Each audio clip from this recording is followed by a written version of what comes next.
Welcome to Shell Acres. I'm Tracy. I'm Liv. And I'm Bradley. Okay, and what are we making, guys? Gravy. Potato water gravy. You know, I'll tell you, we're going to put a little flour in here before the meat juices get too hot. And we're going to just stir that around until it's not lumpy.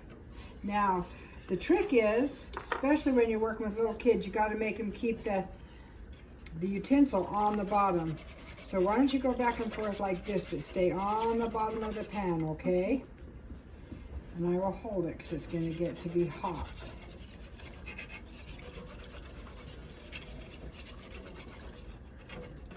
Good job. Now we're going to let that come to a boil.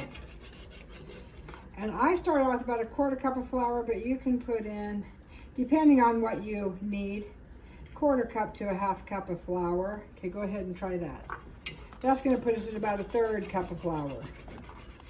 And there's probably, 3 cups of liquid in here.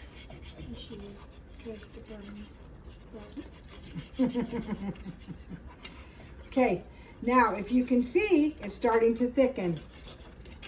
So for you, those of you at home, see he's stirring that and it's thickening. Now we're going to take our potato water. Stir it, honey.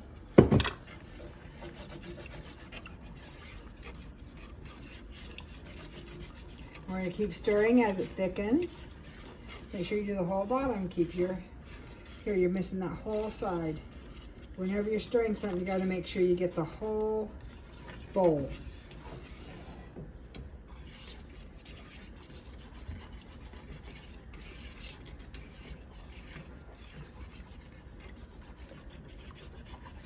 You see, it looks like it's starting to thicken again.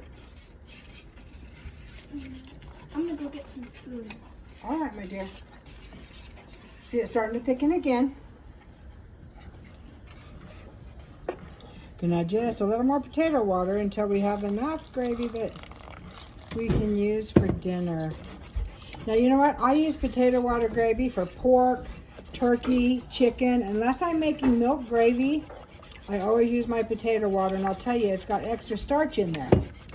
And so a lot of neat things you can do with potatoes. You can make your own yeast. This is just starch water is what it is, and it really helps to thicken. Look how quickly that gravy came together. Let's just check.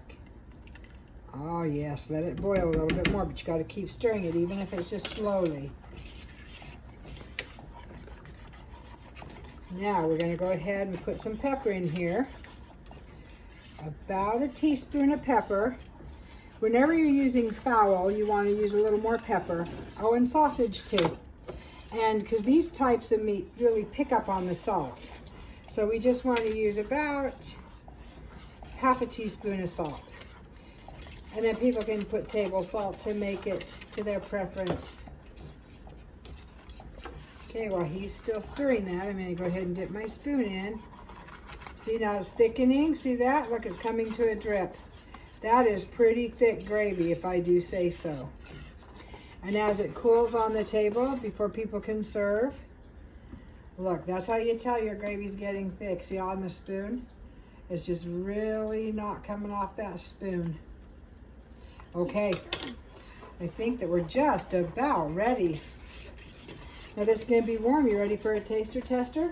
See if we got the right amount of salt and pepper in there. Don't burn myself. Don't burn yourself. Okay, but when we taste it, we don't have to have a big spoonful. We just have to have a little bit of a film. Go ahead and taste that. Okay, look, here you go, gravy extraordinaire. Go ahead and taste that. Blow it. That's great. Does it taste like dinner time? Okay. We just did our taster tester, guys. Thanks for stopping by. Please like and subscribe. And please leave a comment. And don't overboil your gravy because then it will just loosen up. Okay? Take it right off the heat.